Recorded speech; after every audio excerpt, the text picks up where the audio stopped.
골목은 언제나 그렇듯 좁고 조용합니다. 서울 마포구 합정동 대로변에서 2블록쯤 들어오면 나타나는 골목 끝에 그 집이 있습니다. 1980년대 초에 지어진 2층 붉은 벽돌집. 세월이 쌓인 자리마다 이끼가 끼고 창틀 아래 빗물 자국이 가늘게 번져 있지만 담장 모서리에서 해마다 올라오는 능수와 줄기만큼은 여전히 기세 좋게 뻗어 있습니다. 박영숙은 그 집 앞에 서 있습니다. 67년을 살아온 사람의 몸으로 두 팔에 낡은 사진 상자 하나를 아는 채 오늘따라 능수화가 붓다고 그녀는 생각합니다. 영숙이 이 집에 처음 발을 들인 것은 32살이었습니다. 남편 윤재원과 함께 은행 대출을 끼고 겨우 장만한 집이었지요. 이사 오던 날 재원이 현관 앞에서 여기가 우리 성이야라고 했을 때 영숙은 웃음 대신 눈물을 닦아내야 했습니다. 그것이 기쁨인지 두려움인지 그때는 분간하기 어려웠습니다. 다만 그 벽돌 한 장 한 장이 자신의 것이라는 사실이 온몸을 조여드는 무게처럼 느껴졌지요. 그 무게를 안고 살아온 35년이었습니다. 교사로 출근하는 새벽에도 아들 민수가 중학교 교복을 입고 이 현관을 나서던 아침에도 재원이 뇌졸중으로 쓰러진 뒤 2년을 이 집에서 간호하다 끝내 그를 보내던 겨울에도 집은 언제나 그 자리에 있었습니다. 무너지지 않고 떠나지 않고. 재원이 떠난 뒤 민수가 찾아온 것은 49제가 지난 직후였습니다. 양복 차림이었고 서류 봉투를 들고 있었지요.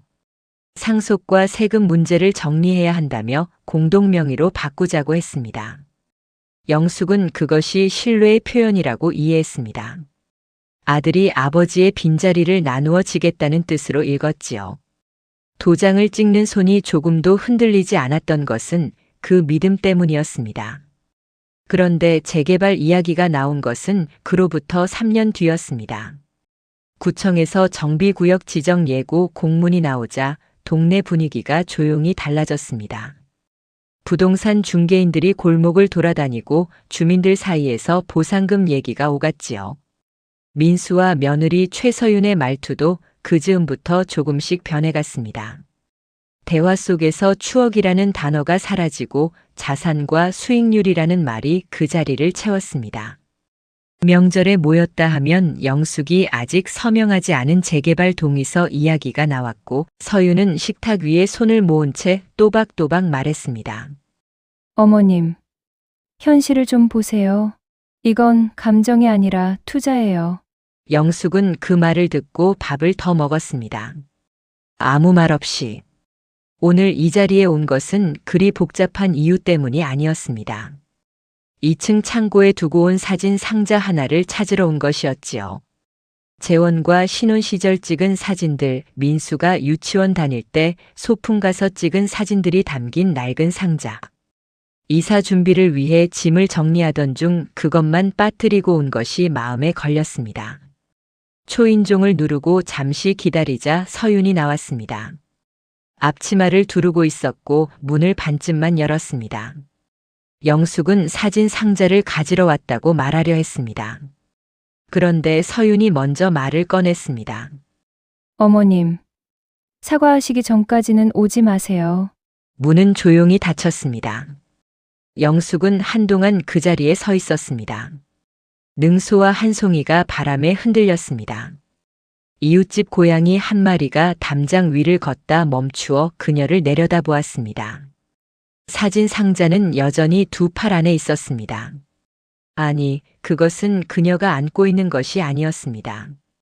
영숙 자신이 그 상자 속에 들어가 있는 것처럼 몸이 무거웠습니다. 집이 아직 눈앞에 있는데 이미 낯선 곳에 서 있는 기분이었습니다. 우리 집이라는 말이 머릿속에서 천천히 다른 모양으로 바뀌었습니다. 이 집은 추억이 아니라 그들의 계획 안에 들어있는 항목이었습니다. 지분과 보상금과 수익률이 이미 그 안에서 계산되고 있었을 것이었습니다. 그리고 영숙은 그 계산 어딘가에 동의를 얻어야 할 변수로 적혀 있었을 것이었지요. 눈물은 나오지 않았습니다. 대신 어떤 것이 자리를 잡았습니다. 슬픔보다 단단하고 분노보다 조용한 무언가가. 영숙은 등을 돌렸습니다. 골목을 걸어 나오는 발걸음이 평소와 다르지 않았습니다. 사진 상자는 여전히 팔 안에 있었고 능소화는 여전히 붉었습니다. 다만 그녀의 눈이 오늘 처음으로 이 골목의 끝이 아니라 골목 바깥쪽을 향하고 있었습니다. 무언가를 정리해야 할 것 같았습니다. 갈등은 하루아침에 생기지 않습니다. 영숙은 그것을 알고 있었습니다. 다만 오늘 골목을 빠져나오는 길에서야 비로소 그 사실을 제대로 들여다보게 되었지요. 닫힌 문 앞에 서 있던 시간이 길지 않았는데도 그 짧은 순간 안에서 지난 몇 년이 한꺼번에 밀려들었습니다. 파도처럼 세차게가 아니라 고여있던 물이 조용히 넘치듯이 균열은 작은 것들로 시작했습니다. 민수가 명절에 내려올 때마다 식탁 분위기가 달라졌던 것은 재개발 이야기가 나오기 전부터였습니다.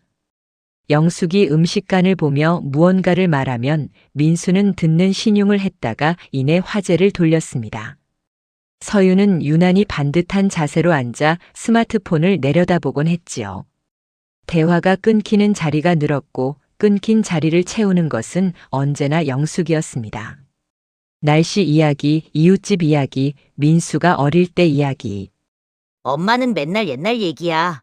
민수가 무심코 한 말이었습니다. 비난이 아니었을지도 모릅니다.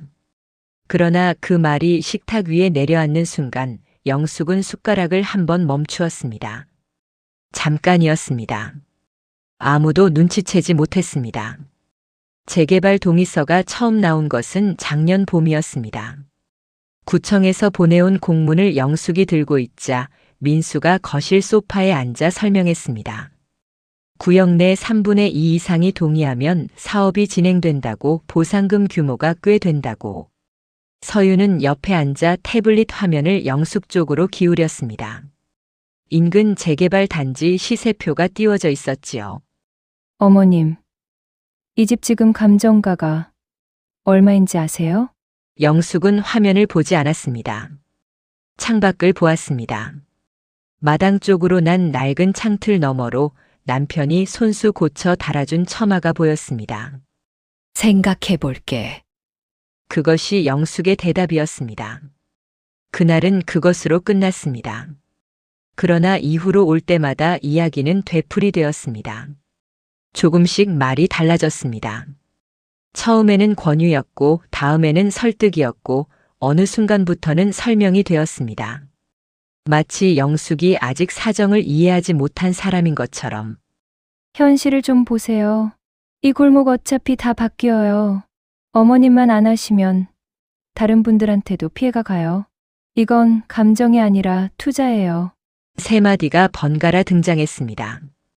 서윤의 목소리는 항상 낮고 또렷했지요. 감정이 없었습니다. 그것이 오히려 더 영숙의 어깨를 눌렀습니다. 화를 내는 사람과는 싸울 수 있습니다. 그러나 사무적인 사람 앞에서는 무엇을 해야 할지 알기가 어렵습니다. 영숙은 서명하지 않았습니다. 이유는 단순하지 않았습니다. 재원이 직접 붙잡고 고쳤던 계단 난간이 아직 그대로였습니다. 2층 작은 방 벽에는 민수가 초등학교 2학년 때 나무 조각으로 새긴 연필 자국이 남아 있었지요. 키를 재던 자국이었습니다. 세어보면 15개쯤 되었습니다. 민수의 키가 멈춘 해에 재원이 마지막 금을 그어주었습니다. 그 자국들 위로 도배를 새로 하자고 누군가 말했을 때 영숙은 조용히 거절했습니다. 그 벽이 철거된다는 것은 숫자가 아니었습니다. 영숙은 지난달 낡은 서류들을 꺼내 다시 들여다보았습니다. 공동명의 변경 이후 관리비, 수선비, 재산세 납부 내역을 정리해보니 실질적인 유지 비용의 대부분이 영숙의 통장에서 나가고 있었습니다. 알고는 있었지만 숫자로 보니 다른 무게였습니다. 그것이 억울함으로 이어지지는 않았습니다. 다만 스스로에게 묻게 되었습니다. 나는 어떤 자격으로 이 집에 있는 것인가? 생각해보면 큰 다툼은 없었습니다.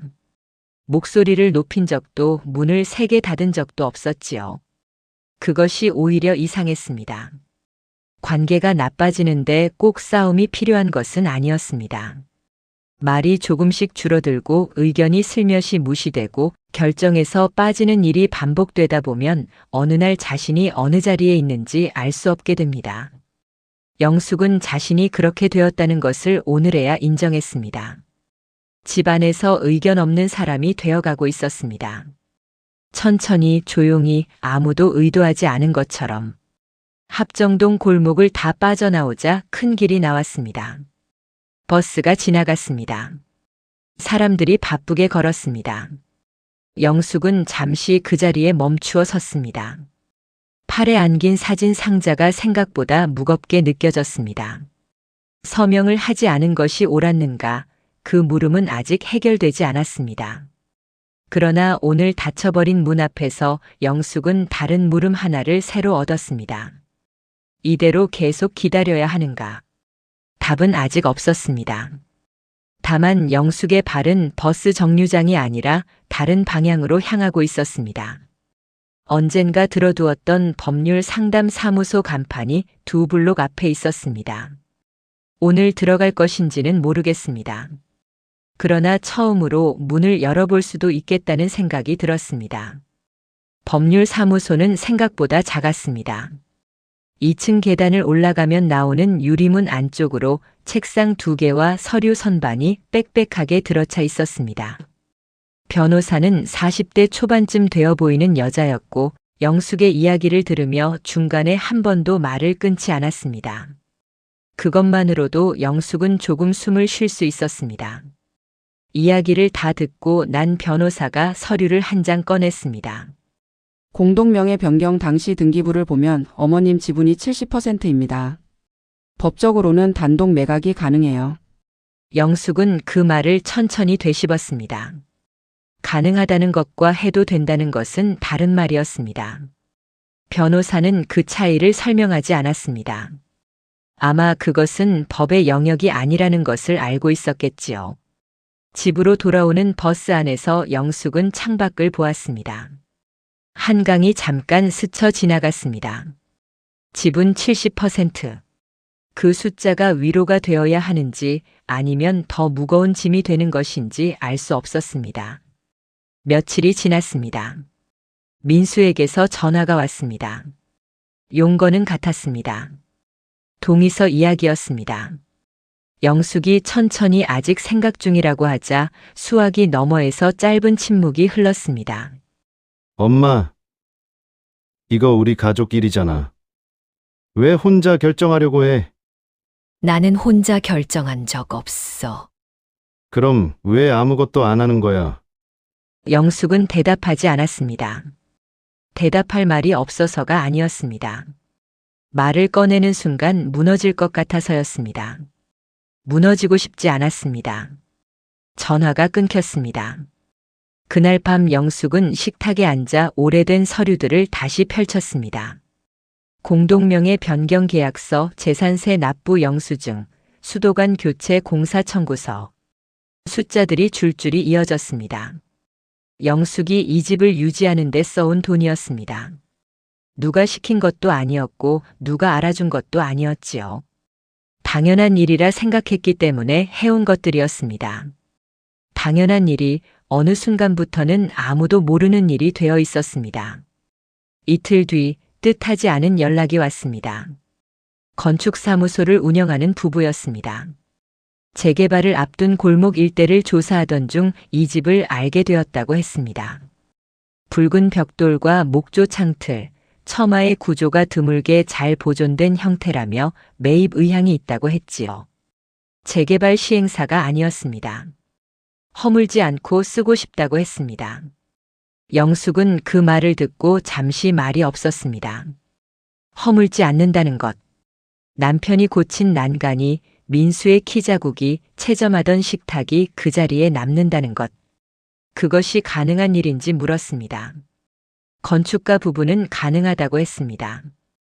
원형을 살려 작업실로 쓸 계획이라고도 했습니다. 영숙은 며칠을 더 생각했습니다.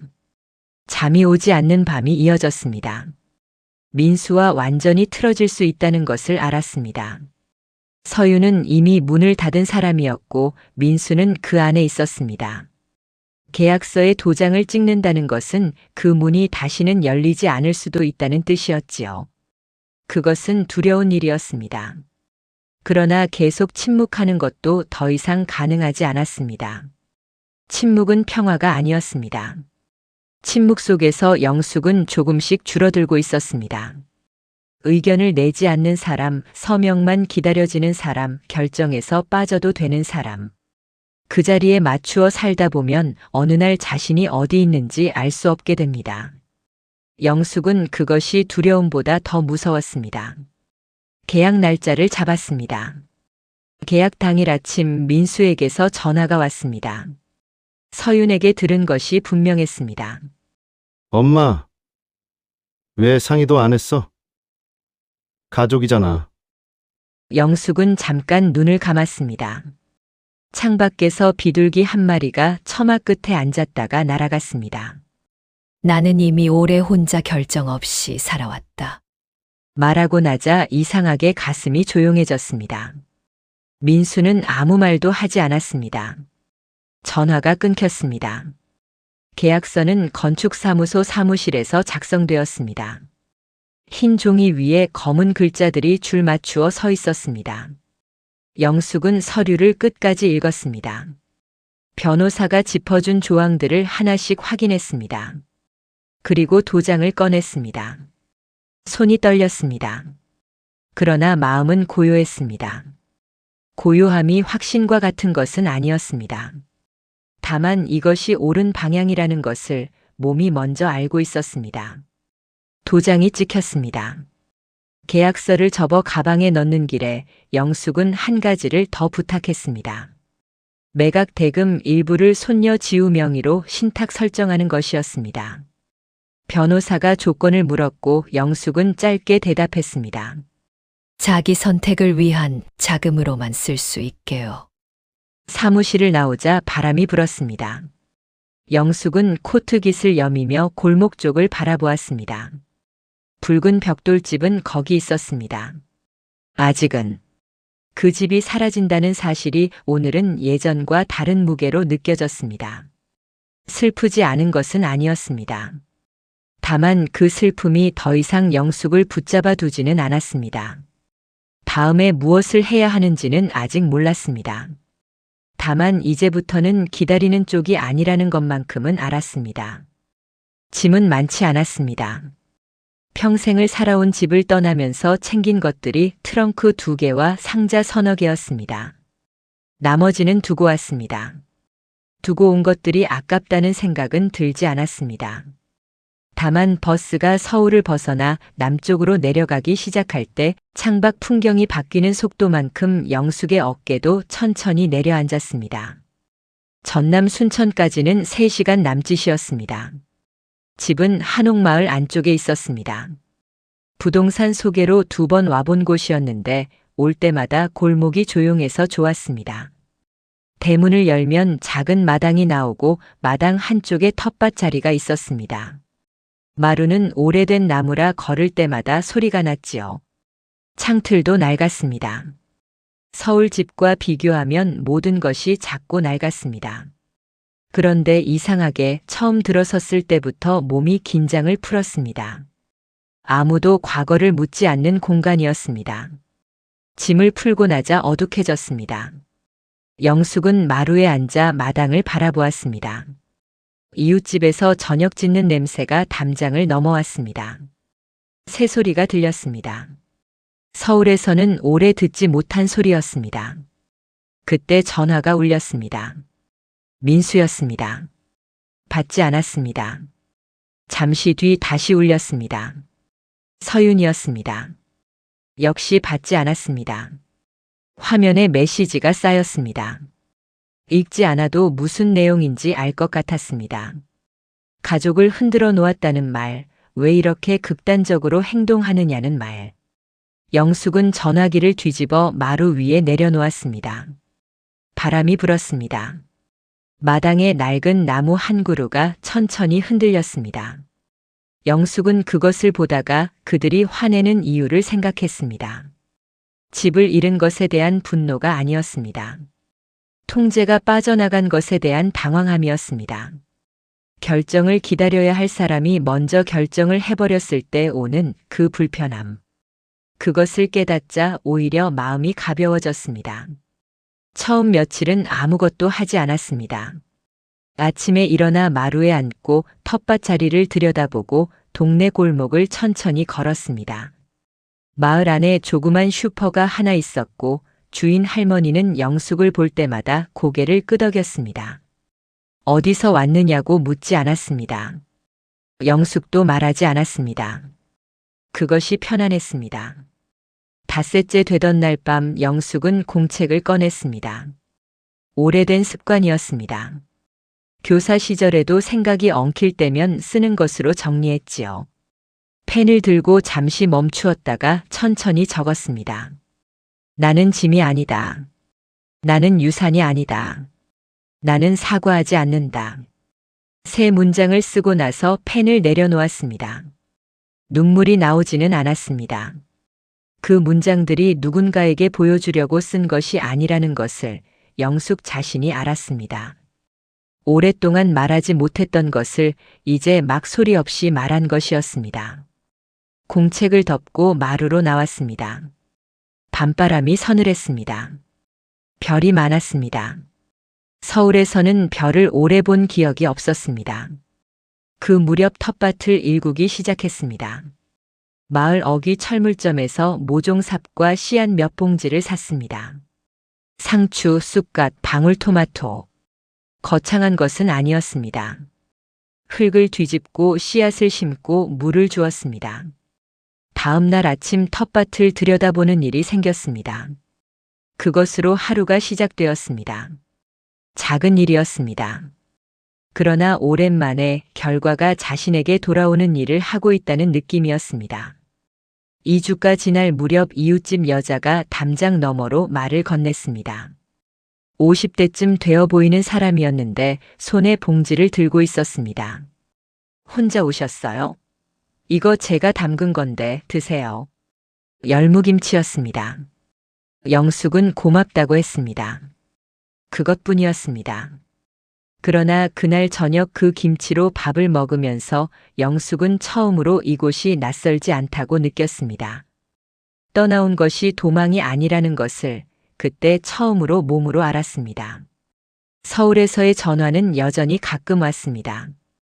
영숙은 받는 것도 거절하는 것도 서두르지 않았습니다. 어떤 날은 받고 어떤 날은 받지 않았습니다. 민수의 목소리는 여전히 단단했고 서윤의 메시지는 여전히 차가웠습니다. 그러나 그 온도가 더 이상 영숙의 하루를 결정하지 않았습니다. 예전에는 전화 한 통이 하루를 무겁게 만들었습니다. 지금은 끊고 나면 마당이 그대로 거기 있었습니다. 저녁이면 영숙은 마루에 앉아 차를 끓였습니다. 국화차였습니다. 김이 오르는 찻잔을 두 손으로 감싸고 바람을 맞았습니다. 아무도 부르지 않았고 아무도 기다리지 않았습니다. 누군가의 계획 안에 들어가 있지 않은 시간이었습니다. 처음에는 그 고요함이 어색했습니다. 이제는 그것이 자신의 것임을 알았습니다. 공책 마지막 줄에 영숙은 한 문장을 더 적었습니다. 며칠을 생각하다 쓴 문장이었습니다. 기다리지 않는 삶을 시작한다. 펜을 내려놓고 창밖을 보았습니다. 텃밭에 심은 상추가 흙 위로 조금씩 올라오고 있었습니다. 아직 여리고 작았습니다. 그러나 거기 있었습니다. 분명히. 연락이 온 것은 아침이었습니다. 영숙이 텃밭에 물을 주고 있을 때였습니다. 화면에 뜬 이름을 보고 잠시 멈추었습니다. 손녀 지우였습니다. 23, 올해 대학을 졸업한 아이였지요. 영숙이 순천으로 내려온 뒤로 처음 오는 연락이었습니다. 통화 버튼을 눌렀습니다. 할머니, 잘 지내요? 목소리가 조심스러웠습니다. 안부인지 확인인지 모를 물음이었지요. 영숙은 잘 지낸다고 했습니다. 텃밭에 상추가 올라오고 있다고 했습니다. 지우가 작게 웃었습니다. 잠시 침묵이 흘렀습니다. 할머니, 저도 제 선택하면서 살게요. 그것뿐이었습니다. 길게 설명하지 않았습니다. 영숙도 묻지 않았습니다. 무슨 선택인지 어떤 사정인지. 다만 그 말이 어디서 나온 것인지는 알았습니다. 오래 눌러두었다가 겨우 꺼낸 말이라는 것도. 그래. 잘했다. 전화를 끊고 나서 영숙은 한동안 텃밭 앞에 서 있었습니다. 바람이 불었습니다. 상추 잎이 흔들렸습니다. 그날 오후 영숙은 신탁 통장과 함께 짧은 편지를 썼습니다. 오래 쓴 편지가 아니었습니다. 몇 줄이었습니다. 그러나 쓰는데 시간이 걸렸습니다. 어떤 말을 남기느냐보다 어떤 말을 남기지 않느냐가 더 중요했기 때문입니다. 편지는 이렇게 끝났습니다. 작아지지 말 것. 누구의 허락도 필요 없다. 봉투를 붙이고 나서 영숙은 차를 끓였습니다. 오후에 마루는 햇볕이 들어와 따뜻했습니다. 고양이 한 마리가 담장 위에 앉아 있었습니다.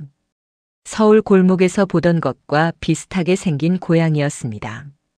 영숙은 잠시 그것을 바라보다 눈을 돌렸습니다. 며칠 뒤 서울에서 소식이 왔습니다. 붉은 벽돌집 철거 일정이 잡혔다는 내용이었습니다. 재개발 조합에서 보낸 문자였습니다. 영숙은 그것을 읽고 전화기를 내려놓았습니다. 슬픔이 없는 것은 아니었습니다. 그 집에서 보낸 시간들이 한꺼번에 떠오르는 것도 어쩔 수 없었지요.